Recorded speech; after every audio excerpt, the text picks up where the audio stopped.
You are now entering the missing frame. This is the first video of a new chapter with this channel. I hope that you will enjoy what's to come and rest assured that this mess that you see behind me is not forever. Today I want to talk about the top 10 things I watched in the year 2021. Now what I mean by watched is not stuff that I saw online, random videos on Reddit or YouTube or anything like that. I'm talking about my top 10 favorite movies, TV shows, or limited series. And if you're wondering why I'm not doing a video for each and every category, it's because I didn't see enough to merit a top 10 movies or a top 10 TV, whatever. I'm also that one guy out there that doesn't really enjoy Marvel or that many superhero films or anything like that, so my list is probably going to look a lot different than a lot of people's that you've already seen. Alright, we got that out of the way. I hope you enjoyed the video. Please leave a like if you do, and let's jump in at number 10.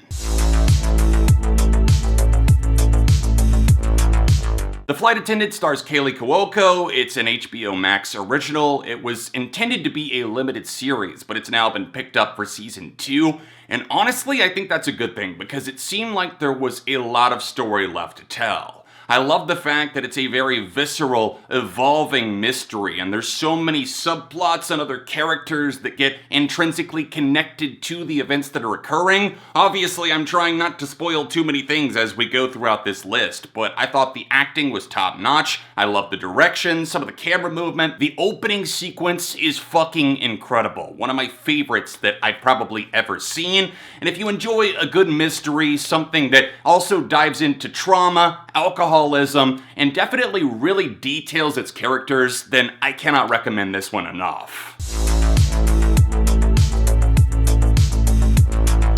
Music Man over here, obviously I had to give a nod to The Beatles Get Back. This was released on Disney Plus in 3 different episodes. It was originally taken from like 80 hours worth of footage as the Beatles were recording an album, and those sessions were pared down to 18 hours. This was done by Peter Jackson and his crew. I think that Jackson did an incredible job. I loved seeing this. It was so cool to literally feel like a fly on the wall as the geniuses were at work, and then getting to see the rooftop performance in its full, restored, magical quality. It was just something unlike anything that I've ever seen. So if you enjoy the Beatles, I think that you have to watch this. Even if you're more of a casual fan, this lets you into the songwriting process. It shows that they actually did have such a mutual respect for each other. And even though they were seen as gods among men, they were very down to earth, and they solved their problems in a very normal, humane way. And to see them kind of crafting and even throwing it back to some of the songs from their earlier catalog, it's absolutely intense, insane, and just kind of a once-in-a-lifetime type of feeling. Like, you're almost feeling like you're maybe not supposed to see this, but here we are, getting it all at its full remastered quality.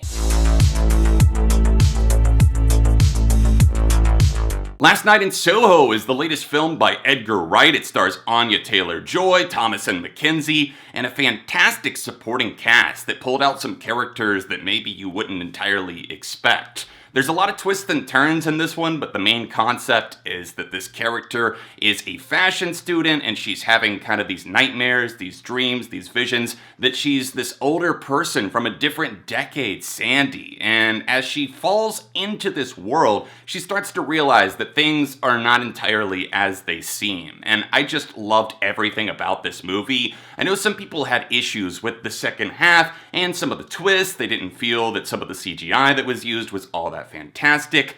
I liked the fact that it did feel not grounded in reality, but still there were a lot of nods and winks and references to things that probably did take place that were awful about this time, even though they're romanticized in hindsight. It's a very fantastic piece from a mind that I thoroughly enjoy. I've loved pretty much everything that I've seen from Edgar, and there's still films of his that I need to go back and watch because I haven't seen them, or else I haven't seen them in a long time. But this was another stellar entry that just really had a dazzling display of cinematography. I love the acting in this film. I even enjoyed the pacing. I never got bored, and I fucking loved the ending of the movie too. If I could give out an award for the Heart of Gold, then it would definitely go to Ted Lasso, which is an Apple TV Plus original series starring Jason Sudeikis and an incredible cast. This is season 2 that's going on the list, although I also watched season 1 for the first time in 2021. This show focuses on a soccer coach that moves from the United States over to the UK, and he's not exactly welcomed at first, but he wins people over because of how upbeat and charming he is in a very odd way. The show continues to be hilarious. The writing is impeccable. The timing is just so stunningly good. You don't get too many comedies like this anymore. Shows that are actually hilarious, but they're not mean-spirited. Season 2 puts even more responsibility on the shoulders of the supporting cast, and they come through with just aces time and time again. I love that they explore in more nuance the characters of Jamie and even Nate and Coach. It's nice to see relationships evolve. It's a heartwarming affair. It's stuff that can pick you up, put you down, and then just boost your mood right through the ceiling. The opposite of Ted Lasso, though, has to be Bo Burnham's latest special, Inside. And I say special loosely because this is not a stand-up routine at all. In fact, it's a very nihilistic perspective from the mind of Bo that sees him introspecting but also kind of projecting some of his fears for society through the illusions of comedy. And don't get me wrong, this special is at times laugh out loud hilarious. I find myself kind of preferring to listen to the songs themselves, and that's why this isn't necessarily ranking all the way up at number 1 or in the top 3 or anything. I like the special. There's some slight issues when it comes to pacing, and Bo himself even talks about the fact that it's all over the place almost intentionally, but I appreciate the fact that the commentary is there, and even a lot of the stuff that I didn't pick up on the first watch. It came to me by the second or third time I saw it. But I'm kind of hoping that maybe he's able to re-enter the world of comedy, because he truly is hilarious. Songs like Problematic, 30, Shit, all over this little project Inside, they catapult the hilarity, but then you kind of fall back down to earth with That Funny Feeling, or the tragic song that I've cried to many times, All Eyes on Me. Number 5 is Mare of Easttown, a limited series that aired on HBO starring Kate Winslet. This takes us through the small town just outside of Philadelphia where a crime, a murder has happened, and we're kind of unraveling things, and not too much is ever given away. It never feels like so many things in modern day do in film and TV where they kind of spoon feed the audience. There's a lot of stuff that maybe you could predict, but it's the way they go about it, the acting, the delivery, the actual atmosphere that they are able to provide that feels so intense, so raw, and also very genuine. I can't praise the cast enough, especially Kate Winslet. You would not recognize her, both because of her voice and because of the acting and the appearance.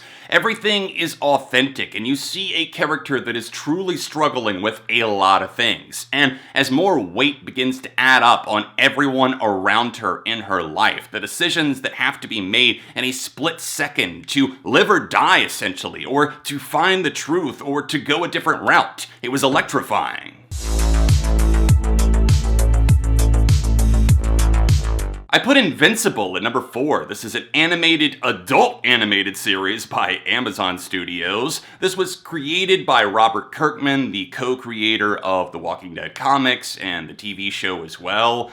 I fucking love this show. It's intense, it is mind-blowing, I love the music, I love the way that it's animated. It feels very traditional in a way, in the sense that it reminds you of a Saturday morning cartoon that you would grow up on, but it's way bloodier than that, and some of the stuff that you see here will fuck you up. I had my jaw open so many times throughout this season, both in the first episode and the finale. The voice acting is stellar. I love everyone from Sandra Oh to J.K. Simmons to Stephen Yeun, again from The Walking Dead fame. This series is definitely something that I cannot wait to see what they do in the future as they expand this world, expand the characters of a young superhero just getting his powers, and then going out and actually having this realistic feeling, the way that teenagers would probably actually handle something if they realized that they had power. Again, this is not for the faint of heart. This show is bloody as all hell, and personally, I love that. Gore does not bother me in the slightest.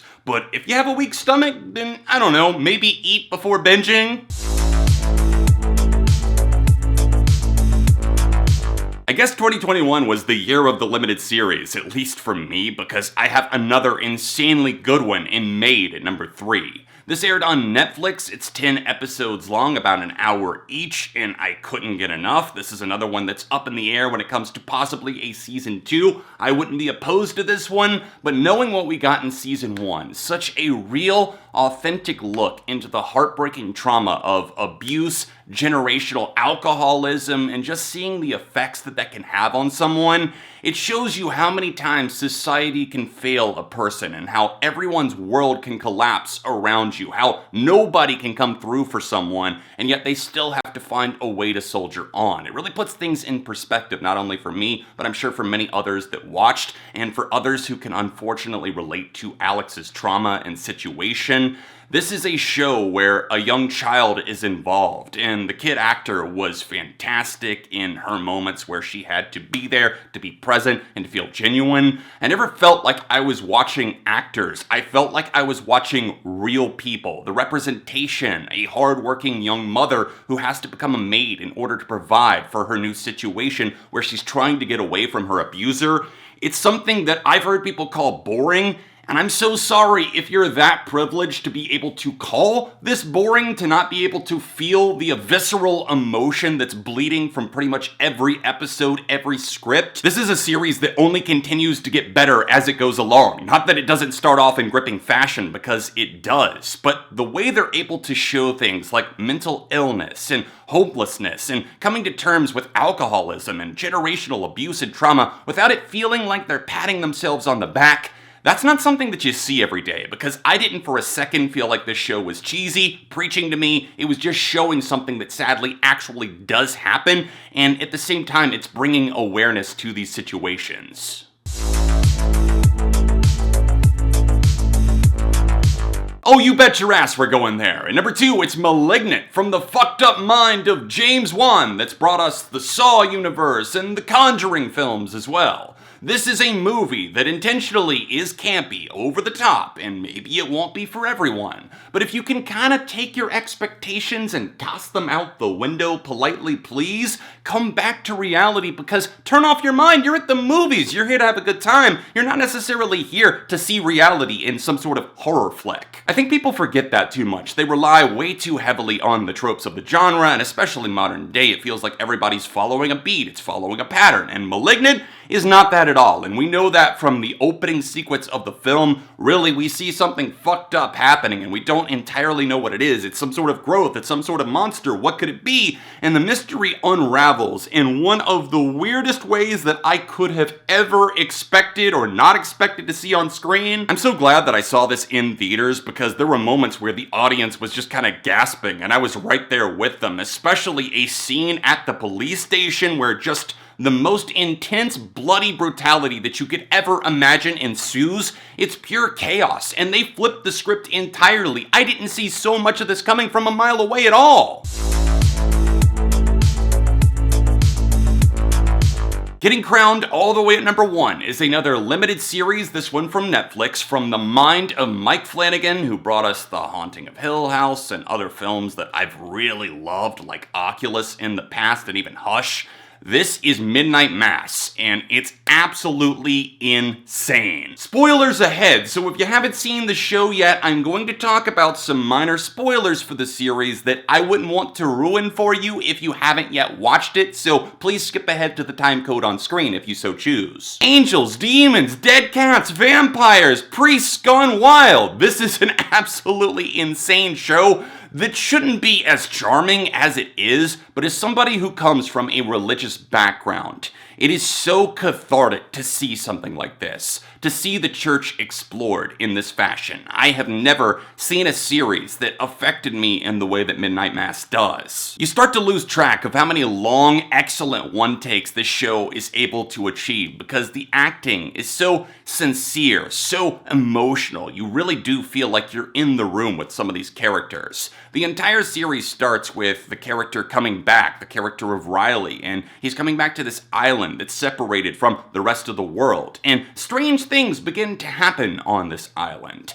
And as he reconnects with people from his past and comes to terms with his own trauma and something that he did in the past that still haunts him to this day, I love the way that it was represented, the way it was kind of assembled, and the way that they kind of gave these emblems. Like, this stands for this, but we're not going to directly say it. There's a scene about halfway through this series where the characters of Aaron and Riley have a discussion about death and what happens when you die. That is one of the best moments that I have ever seen on screen. It was so dark, but also beautiful. I was like smiling through the tears by the end of that 8-minute scene. It was just fucking incredible. It ripped my heart out, but also ascended it at the same time. The entire cast was just incredible. To see a town turning and to see how easily people can be brainwashed and can be taken over, invaded. It's a representation for other things that are of course going on in society right now, but also just as a standalone piece, not looking into it any deeper, it works on every single level. I cannot recommend this show enough. Mike Flanagan and his entire cast and crew knock it out of the park, from the music, the cinematography. I mean, at the end of the series, just by the time they're playing that final hymn and singing, I lost it. I was clapping in my own living room because it's that good. I hope you enjoyed my first entry into the new world of The Missing Frame. Come with me into the unknown and hit the like button and subscribe, because I've got a ton more in store throughout 2022. I also want to know, what were your favorite things that you watched last year? Was there a TV series, a movie, whatever, that really affected you or that you just thoroughly enjoyed? Let me know. Obviously, I didn't see everything, and I'll be back soon with more on The Missing Frame.